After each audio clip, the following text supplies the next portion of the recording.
Hello and welcome. If you're a nonprofit leader, you already know how essential email is for fundraising.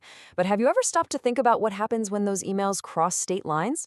Today, we're going to break down the complexities of multi-state charitable solicitation registration in a way that's practical and easy to understand.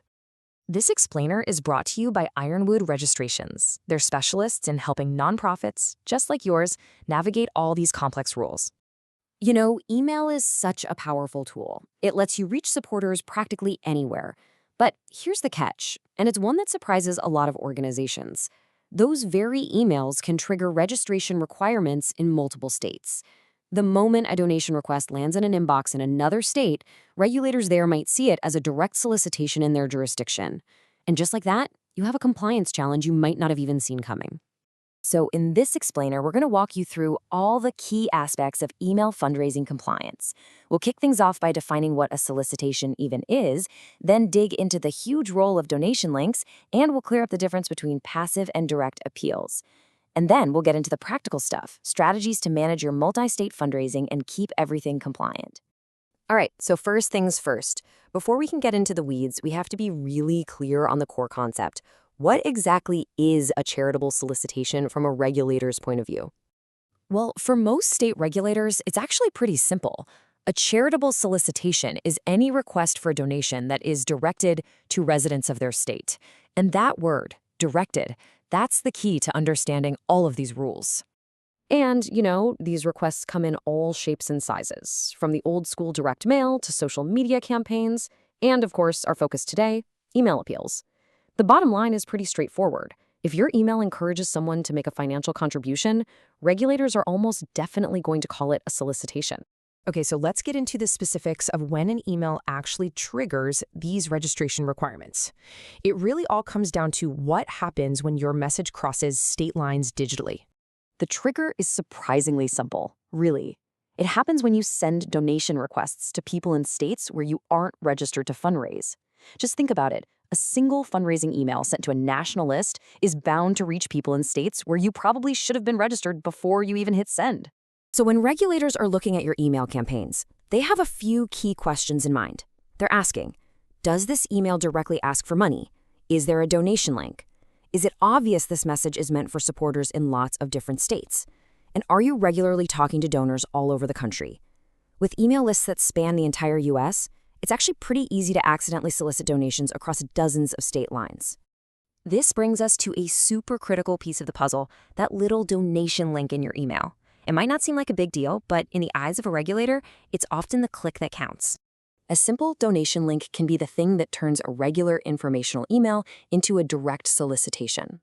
This is especially true if the email has a really clear call to action, if it's promoting a specific campaign, and, this is a big one, if that link goes to a page that can accept money from any state. Put those two things together, the email and the donation page, and you've got a clear-cut case of multi-state fundraising. Now, it's really important to point out that not every single email you send is going to be considered a solicitation. Regulators make a critical distinction between what they see as passive, informational messages and what they see as direct appeals. There's a really clear line here. On one side, you have passive communications, things like program updates or volunteer announcements. They're purely informational. On the other side, you have direct appeals, which have language that clearly encourages a donation. But that line can get blurry. For instance, an event reminder, that's passive. But an event reminder that says, can't make it, please donate today, well, that just crossed the line into a direct appeal. And that's why carefully reviewing your content is so important. So now that we have a better handle on the rules, let's talk about how to manage them. The absolute key here is to be proactive and really understand your organization's fundraising footprint. Here's a super practical 3-step process you can use. First, take a good look at your donor-based geography. Where do your supporters actually live? Second, keep track of which states your fundraising appeals are being sent to. And third, review where your online donations are really coming from. This data gives you a clear map of your obligations, and it shows you exactly where you need to focus your compliance efforts. And that leads us right into our final section, how to bake compliance right into your fundraising strategy. And look, this isn't just about avoiding trouble. It's about being smart and aligning your outreach with good oversight. Making strategic compliance reviews a regular part of your fundraising process is a game changer.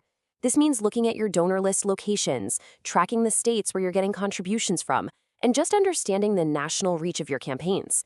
Doing these reviews is absolutely essential for making sure your fundraising efforts line up with each state's roles.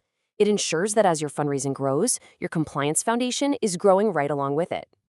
So, to wrap this all up, the core message is this. When your donation requests cross state lines, and with email, they almost always do, state registration requirements are very likely to apply. As fundraising gets more and more digital, taking the time to regularly check how your email campaigns line up with these multi-state rules is just crucial for protecting your organization and ensuring you can grow sustainably. A little proactive planning is really the key to navigating this whole complex landscape. And that really just leaves us with one big question to take back to your team. Is your compliance strategy really keeping pace with your outreach? If you're fundraising across multiple states, taking a moment to review your registration status is such a critical step. It helps you build a compliance approach that's just as strong as your fundraising. To learn more about navigating these roles, you can visit ironwoodregistrations.com.